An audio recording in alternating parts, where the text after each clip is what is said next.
Hi friends, welcome to my channel. இன்றைக்கி பார்த்திங்கன்னா டே 28. இன்றைக்கி சொல்ல போனால் எங்களுக்கு வந்து ஹாப்பி டே கிடையாது, இது ஒரு சேட் டேயாக தான் எங்களுக்கு இன்றைக்கி இருந்துச்சு. அதை பற்றி நம்ம பார்க்கலாம். பட் இப்போ வந்து நம்ம 27 என்ன ஆச்சுன்னு பார்க்கலாம். 27 நம்மளை அஸ் யூஷுவல் என்றைக்கும் பண்ணுற போல தான் மரப்பிடிகளை கிளறி விடுறது, ஃபீடரில் ஃபீடை ஃபில் பண்ணி வைக்கிறது, தென் ட்ரிங்கரை வந்து க்ளீன் பண்ணி வைக்கிறது. இந்த மாதிரி டியூட்டிகள் தான் நமக்கு இருக்கும். அந்த ஒர்க்கும் நம்ம வந்து கிளியராக பண்ணிகிட்டு இருக்கோம். பட் இப்போ இன்றைக்கி பார்த்திங்கன்னா 27 வந்து செம மழையாக இருந்துச்சு. ஸோ அதனால் எந்த பிரச்சனையும் கிடையாது. ஏன்னா ஹீட்டு கிடையாது, கோழிகளுக்கு குளிராக தான் கொஞ்சம் இருந்ததுனால பிரச்சனை கிடையாது. ஸோ அன்றைக்கி மொர்டாலிட்டி லெவல் எதுவுமே இல்லை. ஸோ அன்றைக்கி ஹாப்பியாக தான் இருந்துச்சு. அப்புறம் பார்த்திங்கன்னா இப்போ உங்களுக்கு மரப்பொடிகளை பார்க்கும்போதே தெரியும். ஏன்னா அவ்வளோத்துக்கு கல் போல் நல்ல ட்ரையாக இருக்குது. ஸோ இலக்கி விடவே ரொம்ப கஷ்டமாக இருக்கும். பட் இருந்தாலும் நம்ம அந்த ஒர்க் பண்ணி தான் ஆகணும். பண்ணாமல் இருந்துச்சுன்னா நல்ல ஸ்மெல் வந்துடும். அதுவும் இல்லாமல் ஏன்னா டே நமக்கு வந்து எண்டாக போகுது. ஸோ அது வந்து நம்ம கிளறி மார்னிங் அண்ட் ஈவினிங் 2 times கிளறி விட்டு தான் ஆகணும். அதனால் வந்து அந்த ஒர்க்கை நம்ம வந்து செய்யாமல் இருக்கவே கூடாது. இது வந்து கம்பல்சரியாக செய்யக்கூடிய ஒரு விஷயம். அந்த மாதிரி செய்தால் தான் நமக்கு வந்து கோழிகளுக்கு இன்ஃபெக்ஷன் வராது. தென் கோழிகளும் நல்ல ஹெல்த்தாக இருக்கும். நமக்கு வந்து நல்ல ரிசல்ட்டும் கிடைக்கும். அது ஒரு சைடு. பட் இது வந்து அன்றைக்கி நடந்த 27 நடந்த விஷயங்கள். ஸோ எதுவுமே இல்லை. நம்ம இன்றைக்கும் போல தான் அன்றைக்கும் நல்லபடியாக முடிஞ்சிச்சு. தென் 28 இன்றைக்கி பார்த்திங்கன்னா மார்னிங் நம்ம ஷெட்டில் நம்மளோட ஒர்க் பண்ணுறதுக்கு வேண்டி போய் பார்த்தப்போ மொர்டாலிட்டி லெவல் 1 இருந்துச்சு. பட் பரவாயில்ல, அது நார்மல் தான். நமக்கு 21 எல்லாம் வர்றது அவ்வளோ பெரிய விஷயம் கிடையாது. ஸோ 28 நமக்கு மொர்டாலிட்டி லெவல் 1 இருந்து தென் நம்ம வந்து என்றைக்கும் பண்ணுற ஒர்க்குகள் தான் நம்ம பண்ணிகிட்டு இருந்தோம். அப்புறம் பார்த்திங்கன்னா செம்ம வெயிலாக இருந்துச்சு. ஏன்னா 27 வந்து நல்ல மழையாக இதாக நல்ல ஒரு குளிராயிட்டெல்லாம் இருந்து. பட் 28 பார்த்திங்கன்னா இதோட ஆப்போசிட்டாக தான் இருந்து செம்ம ஹீட்டாக இருந்துச்சு. ஸோ இந்த ஹீட்டுனால தான் எங்களுக்கு வந்து இன்றைக்கி வந்து நான் சொன்னது போல் ஒரு பேட் டேயாக இருந்துச்சு. ஏன்னா ஆல்ரெடி நமக்கு கிளைமேட்டு நல்ல ஹீட்டாக இருந்து, தென் அதில் நம்ம ரூஃபும் போட்டிருக்கோம். அதுவும் அதோட ஹீட்டும், தென் கோழிகளுக்கும் ஸ்பேஸ் இல்லை, எல்லாம் வெயிட்டு போட்டுறதுனால எல்லாம் நெருங்கி இருக்குது. ஸோ அதுவும் பயங்கர ஒரு பிரச்சனையாக இருந்துச்சு. ஸோ ஆக மொத்தத்தில் வந்து ஹீட்டு தான் கோழிகளுக்கு பயங்கர ஒரு பிரச்சனையாக இருந்துச்சு. பட் மார்னிங் பார்த்தப்போ பிரச்சனை இல்லை, நல்ல ஹெல்த்தியாக தான் இருந்துச்சு. தென் ஆஃப்டர்நூனும் போய் பார்த்தப்பவும் பிரச்சனை இல்லை. பட் ஆஃப்டர் 3 o'clock எனக்கு ஷெட்டுக்கு போகலை. ஏன்னா நான் 2 o'clock எல்லாம் பார்த்தப்போ கோழிகளெல்லாம் கொஞ்சம் ஹெல்த்தியாக தான் இருந்துச்சு. ஸோ அது பிரச்சனை இல்லாமல் இருந்தது. தென் ஈவினிங் பார்த்திங்கன்னா நம்ம வந்து ஒரு 4:30 5 o'clock போய் நம்ம பார்ப்போம். பட் அன்றைக்கி நம்ம வந்து கொஞ்சம் லேட் ஆகிடுச்சு, பார்க்க முடியலை. ஸோ 6 o'clock நம்ம வந்து லைட் எல்லாம் போடுறதுக்கு வேண்டி போய் பார்த்தப்போ வந்து நிறைய கோழிகள் வந்து இறந்து கிடந்துச்சு.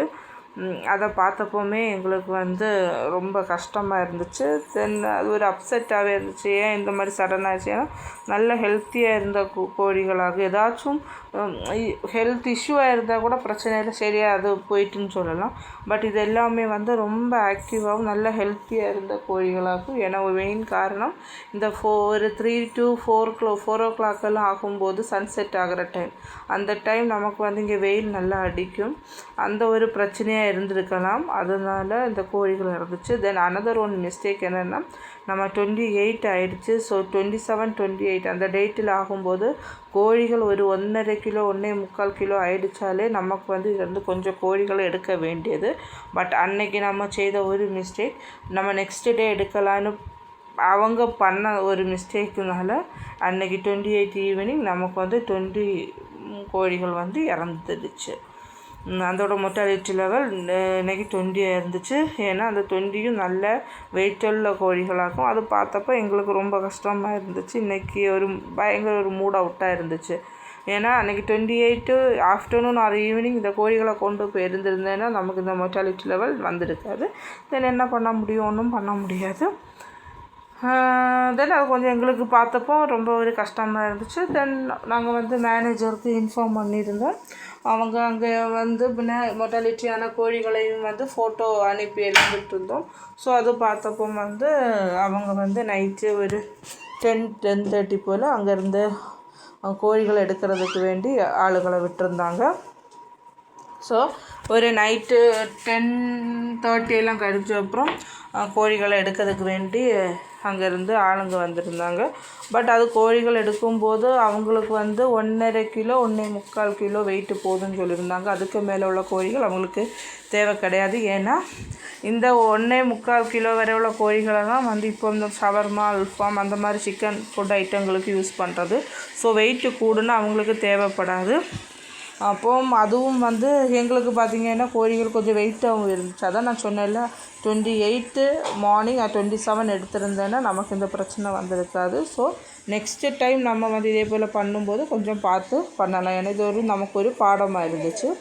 பட் அவங்க அதில் வந்து இந்த கோழிகளை வெயிட்டு போட்டு அவங்களுக்கு தேவையான கோழிகளை வந்து எடுத்துகிட்டு போயிட்டாங்க. போன அப்புறம் வந்து நமக்கு ஷெட்டும் கொஞ்சம் ஃப்ரீ ஆகிடுச்சு. கோழிகளுக்கும் கொஞ்சம் அந்த ஸ்பேஸ் கிடச்சதுனால கொஞ்சம் ஹெல்த்தியாக தான் இருந்துச்சு. அப்புறம் பார்த்திங்கன்னா இனி வந்து நமக்கு ஃபினிஷரும் ஸ்டார்ட் பண்ணும்போது கோழிகள் இன்னும் வெயிட்டு போட தொடங்கும். பட் இனி நமக்கு இந்த மொர்டாலிட்டி லெவல் வராமல் நம்ம கொஞ்சம் கேர்ஃபுல்லாக பார்த்துக்கணும். ஏன்னா நமக்கு வந்து கோழிகள் வந்து ஆக்டிவாக இப்போ கோழிகளுக்கு எந்த பிரச்சனையும் கிடையாது, எந்த நோய் கிடையாது. ஏன்னா ஹெல்த்தியாக இருக்குது. ஸோ இந்த மாதிரி ஹீட்டு பிரச்சனைனால தான் நமக்கு வந்து மொர்டாலிட்டி ஆகிடுச்சு.